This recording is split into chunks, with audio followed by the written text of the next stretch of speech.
dami. Ang dami. Mga babae na pumunta sa kwarto ko. Kasi nag-record sila sa akin eh. Ng mga kanta. Okay, sige. Okay, akala ko ibang record Good yun disclaimer. Nagre-record lang sila sa akin. ng mga- nagre-record. Ano mga ini-record niya?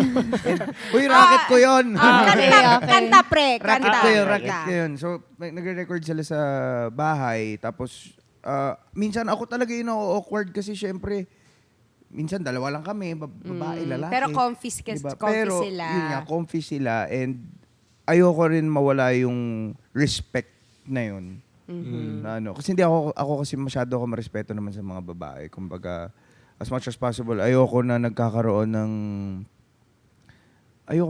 ako ng image din na pangit. Na Matt, paano mo isipin. ginagawa yun? Para mas maging komportable sa yung mga tao. Like ano yung pag nire-record kayo? Sige, hawakan mo lang yung mic. Ano ba yan? Parang hindi komportable na. Parang Sige, hawakan mo yung mic. Sige, both hands.